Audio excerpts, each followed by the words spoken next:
Hello everyone, आप सभी का स्वागत है फिजिक्स ट्यूटोरियल में। ये पार्ट 2 है magnetic effects of a current का। तो अगर आप लोगों ने पार्ट 1 नहीं देखा है तो मैं उसका लिंक डिस्क्रिप्शन में दे दूंगा, तो आप उसे जाके देख लें। तो पार्ट 2 स्टार्ट करते हैं। तो इसमें नंबर 1 टॉपिक आपका आ जाता है फ्लेमिंग लेफ्ट हैंड रूल। तो फ्लेमिंग लेफ्ट हैंड रूल का कुछ स्टेटमेंट कुछ इस तरह है कि if we stretch our left hand such that the thumb, first finger and the central finger are mutual perpendicular to each other. मतलब अगर लेफ्ट हैंड को कुछ इस तरह से स्ट्रेच करते हैं कि जो तीनों जो फिंगर है, that is first finger, central finger and the thumb, वो तीनों क्या हो जाएगा, mutual perpendicular to each other, मतलब परपेंडिकुलर रहेगा। ठीक है। तो उसमें फर्स्ट फिंगर जो है वो आपका रिप्रेजेंट करता है मैग्नेटिक फील्ड को, जो सेंट्रल फिंगर है वो आपका रिप्रेजेंट करता है करंट को। ऑलवेज सेंट्रल फिंगर रिप्रेजेंट हमेशा करंट को ही करता है, और थंब जो है आपका मोशन या फिर फोर्स को बताता है। ठीक है। तो ये मैंने छोटा सा डायग्राम बना दिया समझने के लिए। तो ये वाला आपका फर्स्ट फिंगर को रिप्रेजेंट कर रहा है, दैट इज फील्ड। ये थंब है जो कि मोशन है, ठीक है। और ये आपका करंट, ठीक है, दैट इज मिडिल फिंगर। तो अब topic number 2, that is the magnitude of the force, ठीक है, acting on a current carrying conductor place in a magnetic field. मतलब क्या होगा, किस तरह से फोर्स एक्ट करेगा अगर कोई भी करंट कैरिंग कंडक्टर को अगर मैंने प्लेस कर दिया है मैग्नेटिक फील्ड के अंदर तब। तो इसमें जैसे ही मैंने प्लेस किया तो ये पहला बात तो डिपेंड करता है कि strength of a magnetic field कितना है। मतलब वीक मैग्नेटिक फील्ड है या फिर स्ट्रांग है, तो जितना ज़्यादा मैग्नेटिक फील्ड उतना ही ज़्यादा फोर्स उसके ऊपर एक्ट करेगा। नंबर 2, मैंने कितना करंट पास करवाया है वो जो कंडक्टर है, या फिर ये भी कह सकते हैं कि कंडक्टर में कितना करंट होल्ड किया हुआ है, तो उस बात पर भी डिपेंड करता है। And number 3, that is F is directly proportional to L, मतलब लेंथ ऑफ अ कंडक्टर। मतलब जितना ही ज़्यादा लेंथ रहेगा कंडक्टर का उतना ही क्या होगा, फोर्स भी ज़्यादा होगा, और लेंथ अगर कम रहेगा तो वो भी कम होगा। तो by combining these three, तो we get F is directly proportional to BIL। ठीक है, हम लोगों को क्या मिल गया है, BIL मिल गया है। तो हम इसको अब याद रखिएगा, प्रोपोर्शनैलिटी हटता है तो हमेशा एक कांस्टेंट लगता है, ये फिक्स है।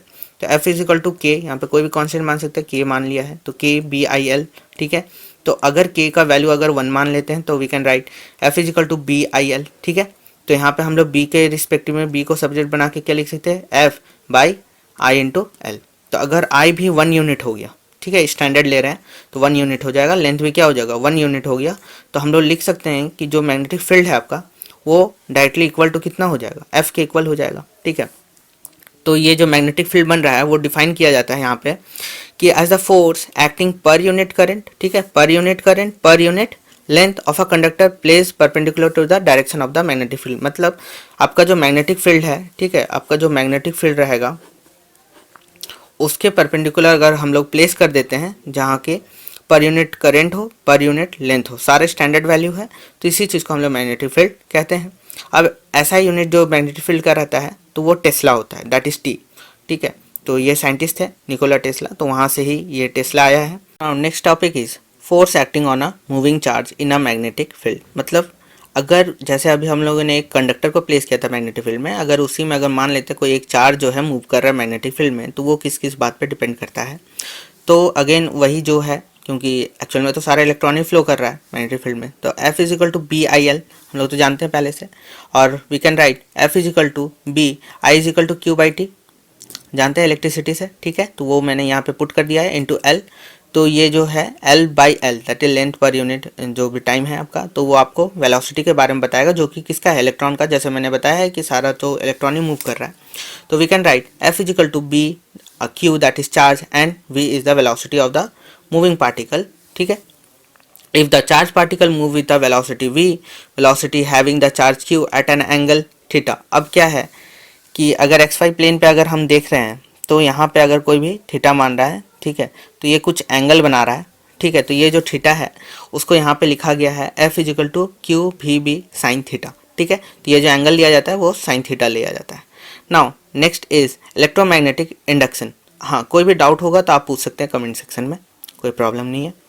हाँ, now next is electromagnetic induction. तो इलेक्ट्रोमैग्नेटिक इंडक्शन बताने वाले जो थे हम लोग के फैराडे जो थे, ठीक है, माइकल फैराडे, तो वो उन्होंने बताया था, उनका एक्सपेरिमेंट था कि एक यहाँ पे आप देख सकते हैं एक कॉइल है। ठीक है। यहाँ पे एक कॉइल एक मैंने प्लेस कर दिया है और यहाँ पे करंट को उससे पास करवा दिया है, यहाँ पे गैल्वेनोमीटर लगा दिया है, और ये इसके बगल में एक क्या कर रहे हैं, एक ले आए हैं बार, किस चीज़ का है, मैग्नेट का। ठीक है। तो इसको क्या करेंगे, इसके कभी नज़दीक लेके जाएंगे, ठीक है, टुवार्ड्स इट और अवे फ्रॉम इट। तो इससे क्या होगा, यहाँ पे देखेंगे, ठीक है, यहाँ पे इंडक्शन होता है, जिसके कारण ये इलेक्ट्रोमैग्नेटिक इंडक्शन नाम दिया गया है। तो when a bar magnet moves towards or away from the close coil. ठीक है, ये क्लोज कॉइल आप देख रहे हैं, पूरा चारों तरफ से क्लोज सर्किट जैसा है। और गैल्वेनोमीटर यहाँ पे डिफ्लेक्शन को शो करने के लिए बनाया गया है। तो अगर ये जो बार मैग्नेट है, अगर उसको अगर नज़दीक ला रहे हैं या फिर हम दूर लेके जा रहे हैं, तो ये जो गैल्वेनोमीटर दिखा रहा है कि यहाँ पे डिफ्लेक्शन हो रहा है, मतलब यहाँ पे कुछ चेंजेस हो रहा है। This shows that the current is flowing through the coil and the electric current called the induce electric current. ठीक है, तो यहाँ पे क्या होगा, जैसे यहाँ पे कॉइल है, अब जिसके इसके नज़दीक जैसे ही मैंने यहाँ पे मैग्नेटिक बार को जैसे ही लाया तो यहाँ पे कुछ डिफ्लेक्शन दिखाएगा, और जैसे ही दूर लेके गया तब भी डिफ्लेक्शन दिखाएगा। जैसे यहाँ पे टुवार्ड्स है और ये वाला क्या है, अवे फ्रॉम इट। तो दोनों में डिफ्लेक्शन दिख रहा है, और एक इक्विलिब्रियम पोजीशन पर रख देंगे तो कोई भी डिफ्लेक्शन नहीं शो करेगा। तो इससे पता चला कि यहाँ पे कुछ करंट बन रहा है, तो that current is known as the induce current, and this phenomena is totally called the electromagnetic induction. ठीक है, अब रीजन इसका अगर आपको देखना है, तो when a magnet is move away the magnetic field, away from the magnetic field around the coil decreases. ठीक है, जैसे ही अगर हम दूर लेके जा रहे हैं तो क्या हो रहा है, वहाँ पे जितना भी मैग्नेटिक लाइंस ऑफ फोर्स बन रहा है वो डिक्रीज कर रहा है। ठीक है, this decrease in a magnetic field induce potential difference across the coil. तो ये जो डिक्रीज हुआ जिसके कारण वहाँ पे एक इंडक्शन हो रहा है, इंड्यूस हो रहा है, मतलब आ रहा है, क्या आ रहा है, तो एक पोटेंशियल डिफरेंस आ रहा है अक्रॉस द कॉइल, मतलब एंड ऑफ अ कॉइल में हम लोग को पोटेंशियल डिफरेंस मिल जा रहा है। तो दिस इंड्यूस पोटेंशियल डिफरेंस, और इसी को हम लोग क्या कहते हैं, पोटेंशियल डिफरेंस ही तो आपका वोल्टेज है, produces current in a circuit source by the galvanometer. Galvanometer तो रखे हैं इसलिए जो डिफ्लेक्शन बताएगा करंट है कि नहीं। तो the current in a circuit is known as induce current. Hence जो करंट हम लोग को मिला अक्रॉस द कंडक्टर, तो वो हम लोग को इंड्यूस करंट मिला। और वही वाइस वर्सा है इसके केस में भी, जब टुवार्ड्स ले जाए या अवे ले जाए। ठीक है, ओके। जो अभी हम लोगों ने इंड्यूस करंट देखा है वो किस किस बात पे डिपेंड कर रहा है। Number 1, the number of turns in a coil. जैसे वहाँ पे कॉइल हम लोगों ने फिगर देखा था, तो जितना ज़्यादा नंबर ऑफ कॉइल रहेगा उतना ही ज़्यादा क्या होगा, इंडक्शन होने वाला है। The strength of a magnet, मतलब मैग्नेट कितना है, स्ट्रांग है या फिर नहीं है। तो जैसे मूव टुवार्ड्स और away from the close coil, large induce current. ठीक है, तो इसी के कारण वहाँ पे इंडक्शन हो रहा है एक्चुअल में। Now third, the speed with which the magnet moves toward the coil. ठीक है, अब हम लोग जो नज़दीक ले जा रहे हैं या दूर ले जा रहे हैं, तो वो भी डिपेंड कर रहा है कि कितना स्पीड से ले जा रहे हैं, कितना स्पीड से उसको दूर कर रहे हैं। ठीक है, तो ये कुछ फैक्टर है जिस पे इंड्यूस करंट आपका डिपेंड करता है। कोई भी डाउट होगा तो आप पूछ सकते हैं। Now the one of the most important topic that is direct. ठीक है, डायरेक्ट करंट और alternating current, that is AC और DC, शॉर्ट में कहते हैं। तो सबसे पहले हम पता कर लेते हैं होता क्या है दोनों। तो सबसे पहले DC के बारे में देखते हैं, that is direct current. An electric current whose magnitude is either constant or variable, but the direction of a flow in a conductor remains the same. मतलब जो कंडक्टर में जो उसका फ्लो रहेगा, ठीक है, वो हमेशा क्या रहेगा, सेम रहेगा, दैट इज कांस्टेंट। देखिए ये जो आपको दिख रहा है ना, एक पैरेलल लाइन बन रहा है, कांस्टेंट बन रहा है, कोई भी वेरिएशन नहीं है इसमें। ठीक है, तो इस तरह का अगर कोई करंट फ्लो कर रहा है तो उसको हम लोग क्या कहते हैं, डायरेक्ट करंट कहते हैं। ठीक है, नेक्स्ट द AC। तो an electric current whose magnitude changes with time, मतलब जो टाइम के अकॉर्डिंग वैरी करता है। ठीक है, and the direction reverse periodically is called AC, मतलब वो अपना डायरेक्शन को बदलता है एक खास पीरियड के बाद। मतलब AC को ही समझना है आपको, क्योंकि ये सबसे ज़्यादा यूज़ भी होता है। ठीक है, अब DC तो उतना हम लोग यूज़ नहीं करते हैं, लेकिन AC सबसे ज़्यादा यूज़ होने वाला है। ठीक है, तो AC में फिर से मैं बता रहा हूँ कि इसमें क्या होता है, मैग्नीट्यूड चेंज करते रहता है टाइम के अकॉर्डिंग। ठीक है, और वो रिवर्स करता है पीरियोडिकली, मतलब एक खास पीरियड के बाद, कोई एक खास टाइम पीरियड के बाद वो चेंज करता है अपना डायरेक्शन को। तो अगर इस तरह से कोई मूव कर रहा है, कोई भी इलेक्ट्रॉन या फिर जो भी है, तो वो प्रोड्यूस करेगा AC। ठीक है, तो एक्सप्रेशन अगर हमको देखना है तो I इज इक्वल टू होता है I0 साइन ओमेगा T। ठीक है, तो I is equal to I0 sine, ये जो ओमेगा है, ओमेगा का फॉर्मूला होता है 2π/T। 2π/T यहाँ पर T क्या बता रहा है, आपका टाइम पीरियड को बता रहा है, और 2π ये पूरा सर्कमफेरेंस जो भी है उस चीज़ को बता रहा है। ठीक है, एक खास टाइम पीरियड बता रहा है, क्योंकि इसके बाद वो चेंज होता है। तो we can write I0 sine 2π/T into T। ठीक है, now 1/T is called frequency, इसको न्यू से भी बोलते हैं। ठीक है, तो फ्रीक्वेंसी जानते हैं, तो यहाँ पे हम लोगों ने लिख दिया 2πf, f यहाँ पे रिप्रेजेंट कर रहा है आपका फ्रीक्वेंसी को, इंटू टाइम T। अब यहाँ पे बहुत कोई पूछते हैं कि साइन ही क्यों, क्योंकि AC जो है, AC जो अपना वेव बना रहा है, यहाँ पे आप देख लीजिए AC का वेव है, तो वो जो बनाता है, तो साइन का अगर आप वेव फंक्शन देखेंगे या फिर साइन का जब वेव देखेंगे, वो हायर क्लास में हम लोग को देखना है, तो वो आपको कुछ सिमिलैरिटी मिलेगा, कुछ क्या पूरा ही सिमिलर है, क्योंकि जो साइन का जो है वही फॉलो करता है ये AC भी, इसलिए हम लोग यहाँ पे साइन थीटा का ही यूज़ करते हैं। अब जो इंडिया में जो हाउस होल्ड सप्लाई होता है वो 50 हर्ट्ज के अप्रॉक्स होता है, इससे ज़्यादा नहीं होता है। तो यहाँ पे जो आई नॉट है, यहाँ पे देखिए, वो आपको पीक वैल्यू को बताता है।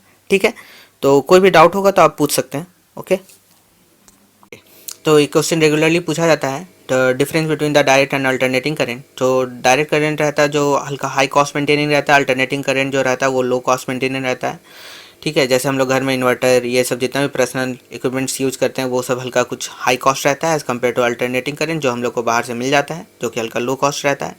साथ ही साथ अल्टरनेटिंग करंट जो है वो मोर डेंजरस है as compare to direct current. तो ये कुछ डिफरेंस है, मेन डिफरेंसेस है ये दोनों के बीच में। ठीक है, okay, now next topic is electric generator. अब जनरेटर क्या होता है और इलेक्ट्रिक जनरेटर क्या होता है। ठीक है, तो इसका मेन क्या है कि ये कन्वर्ट करता है मैकेनिकल एनर्जी को इलेक्ट्रिक एनर्जी में, तभी तो है इलेक्ट्रिकल जनरेटर, है ना। ठीक है, तो mechanical energy that means the kinetic energy. ठीक है, तो इसका प्रिंसिपल क्या है, तो प्रिंसिपल क्या है, तो इलेक्ट्रोमैग्नेटिक इंडक्शन। हम लोग देख लिए इंडक्शन किस तरह से होता है, तो वही इसका मेन प्रिंसिपल है। तो when the coil of a electric generator rotate in a magnetic field, मतलब क्या होता है, यहाँ पे आप देख सकते हैं जनरेटर भी दो तरह का है, एसी है और आपका डीसी है। ठीक है, तो इसमें क्या रहता है, दोनों में एक ही तरह का फंक्शन है। तो when the coil of a electric generator rotates in a magnetic field, ठीक है, मतलब कोई भी कॉइल है और उसको हम लोग क्या कर रहे हैं, रोटेट कर रहे हैं मैग्नेटिक फील्ड में। यहाँ पे देख सकते हैं आप लोग, दो स्ट्रॉन्ग मैग्नेट रखा हुआ है, नॉर्थ एंड साउथ पोल। ठीक है, and induce current flows in a circuit, तो यहाँ पे क्या होगा, जो सर्किट में इंड्यूस करंट आपका आ जाएगा। ठीक है, which is connected with the coil. तो this is the principle for, ठीक, इलेक्ट्रिक जनरेटर। तो अगर पूछा जाएगा तो आप डायरेक्टली लिख सकते हैं, दैट इज़ इलेक्ट्रोमैग्नेटिक इंडक्शन। ना जैसा मैंने बोला कि दो है, एसी भी है और डीसी भी है। तो एसी जनरेटर में क्या रहता है, ये मैकेनिकल एनर्जी को इलेक्ट्रिक एनर्जी में करता है in a form of AC, that is alternating current में। और ये जो डीसी है आपका वो डीसी में चेंज करता है। ठीक है, दोनों का आप डायग्राम यहाँ पे देख सकते हैं, ये मैंने शॉर्ट में कुछ बता दिया है, और अगर आपका डाउट होगा तो आप पूछ सकते हैं। अच्छा, डीसी जनरेटर को यहाँ पर आप डायनामो भी देख सकते हैं, डायनामो भी कहते हैं, दैट इज स्मॉल जनरेटर। ना इसमें होता क्या है, when coil A B C D, देख सकते हैं A B C D rotates in a magnetic field by a strong magnetic field. ठीक है, यहाँ पे दोनों स्ट्रॉन्ग मैग्नेट रख दिए हैं।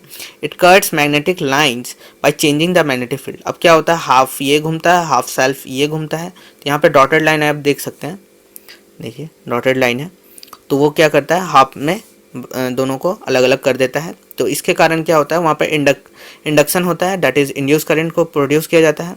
और यहाँ पे हम लोग फ्लेमिंग राइट हैंड रूल का यूज़ करते हैं। ठीक है, नाउ तो इसमें क्या होता है, the current flows B1 in one direction in first half. तो फर्स्ट हाफ में क्या होगा, B1 डायरेक्शन में पहले ये घूमा। ठीक है, सेकेंड हाफ में क्या होगा, वो रिवर्स हो जाएगा। ठीक है, और यही चीज़ क्या होगा, आगे पीछे बैक एंड फोर्थ और घूमते रहता है। तो ये रिपीट होता रहता है और इसके कारण यहाँ पे एसी प्रोड्यूस होता है। समझ में आ गया। तो एसी को डीसी में बदला जाता है by using the splitting ring in between.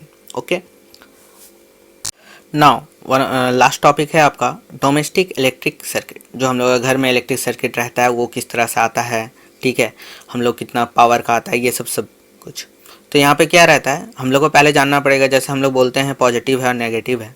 ठीक है, तो यहाँ पे जो पॉजिटिव वायर रहता है, न्यूट्रल वायर रहता है। ठीक है, तो वो सब रहता है। तो यहाँ पे क्या रहता है, ये जो फेज हम लोग का आता है, पहले ये पोल फ्यूज़ में लगता है, मतलब जहाँ पे पोल रहता है ना, तो वहीं पे फ्यूज़ लगा हुआ रहता है। और वो फ्यूज से फिर एक neutral wire that is negative, और यहाँ से क्या आया, पॉजिटिव, ये जाता है इलेक्ट्रिक मीटर में, जो हम लोग का बिजली मीटर लगता है ना घर में, उस पर जाता है। उससे फिर हम लोग का मेन फ्यूज़ में जाता है, और देन मेन फ्यूज़ से मेन स्विचेस में जाता है, दैट इज़ मेन बॉक्स रहता है। तो वहाँ पे एमसीबी लगा हुआ रहता है, that is miniature circuit breaker. ठीक है, एमसीबी आप लोग जानते हैं। तो ये एक्चुअल में इस तरह से रहेगा, जो आपका अर्थ वायर का भी ज़रूरत पड़ता है। तो यहाँ पे पहले आप देख लीजिए, पॉजिटिव और नेगेटिव रहा, फिर बोर्ड फ्यूज़ में गया, देन उसके बाद इलेक्ट्रिक मीटर में जाता है, और उसके बाद क्या रहता है, एक डिस्ट्रीब्यूशन बॉक्स लगा हुआ रहता है।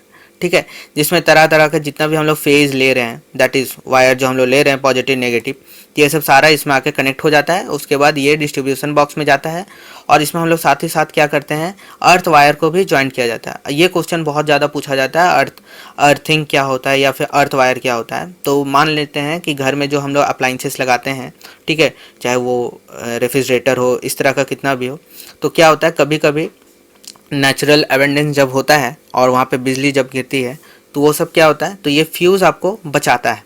ये जो फ्यूज है कह लेते हैं, या फिर इलेक्ट्रिक अर्थ वायर जो है वो आपको बचाता है। क्योंकि ये क्या होगा, अर्थिंग अगर हम लोग ले लेते हैं तो उस वायर में अगर पावर आ गया, ठीक है, और वो सारा कहाँ चल जाता है, सारा अर्थ पे चल जाता है। और अर्थ का जो कैपेसिटी रहता है, ठीक है, तो वो इन्फिनिटी रहता है, इसलिए हम लोग यहाँ पे अर्थ का ही यूज़ करते हैं। ये one of the most important point है, आपको आगे भी पढ़ना है इस चीज़ को, ठीक है। तो अर्थ वायर ही हम लोग यूज़ करते हैं इसलिए क्योंकि जितना भी पावर है, एक्स्ट्रा पावर आता है, वो सब सारा चल जाता है कहाँ पे, कुछ इस तरह से आपका जाता है, ये चल जाता है अर्थ में, ठीक है। और अर्थ का कैपेसिटी जो है इन्फिनिटी है, तो ये फेज से हम लोग कितना वोल्ट का मिल जाता है, 220 वोल्ट का हम लोग को मिल जाता है, ठीक है। तो इसके बाद डिस्ट्रीब्यूशन बॉक्स में आ गया, उसके बाद जहाँ पे हम लोग को ज़रूरत है उसके अकॉर्डिंग हम लोग डिस्ट्रीब्यूट कर देते हैं। तो ये डोमेस्टिक इलेक्ट्रिक सर्किट है नॉर्मल सा, जो कि हम लोग के घर में यूज़ किया जाता है वायरिंग के टाइम में, ठीक है।